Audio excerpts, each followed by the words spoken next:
ಕರ್ನಾಟಕಕ್ಕೆ ಒಂದೆರಡು ಮೂರು ಮಾತುಗಳು ಬೇಕು ಸರ್, ಮೆಸೇಜ್ ಕೊಡ್ಲೇಬೇಕು. ಯಾಕೆಂದ್ರೆ ನಿಮ್ ಕಾಲದಲ್ಲಿ ನೀವು ನಾನು ಅದನ್ನೇ ಹೇಳಿದ್ದೀನಿ.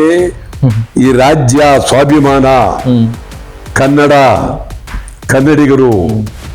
ನಾನು ಕನ್ನಡದ ಭೂಮಿಯಲ್ಲಿ ಜನಿಸಿದ್ದೇನೆ.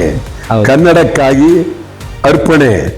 ನನ್ನ ಮಾತು ಪ್ರತಿಯೊಂದು ಕನ್ನಡ.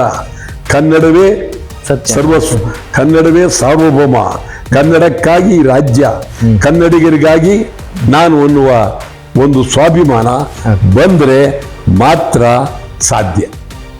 ಆಮೇಲೆ ಸರ್ ಲಾಸ್ಟ್ ಇನ್ನೊಂದು ಮಾತು, ಹೊರಗಡೆ ರಾಜ್ಯದಿಂದ ಬಂದು ಕರ್ನಾಟಕದಲ್ಲಿ ದೌರ್ಜನ್ಯ ಮಾಡಕ್ ಸ್ಟಾರ್ಟ್ ಮಾಡ್ತಾರ ಅಂತವ್ರಿಗೆ ಏನ್ ಮಾಡ್ರು? ಬಂದ್ಬಿಟ್ಟಿದೀಗ ಹೊರಗಡೆ.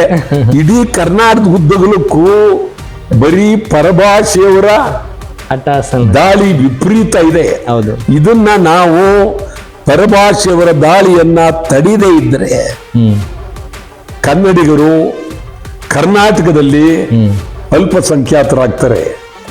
ಬಹಳ ಅಪಾಯ ಇದೆ, ಬಹಳ ಅಪಾಯ ಇದೆ. ಇದು ಅರ್ಥ ಮಾಡ್ಕೊಳ್ಬೇಕು. ಹೌದು. ಯಾರು ಅರ್ಥ ಮಾಡ್ಕೊಳ್ತಾ ಇಲ್ಲ. ಸರ್ಕಾರಕ್ಕೂ ಬೇಕಾಗಿಲ್ಲ, ಯಾರಿಗೂ ಬೇಕಾಗಿಲ್ಲ, ಏನು ಮಾತಾಡ್ತಾ ಇಲ್ಲ. ಅದರಿಂದ ನಾವು ಎಚ್ಚರ ವಹಿಸ್ತಿದ್ರೆ ಕರ್ನಾಟಕದಲ್ಲಿ ಬಹಳ ತೊಂದರೆ ಆಗುತ್ತೆ.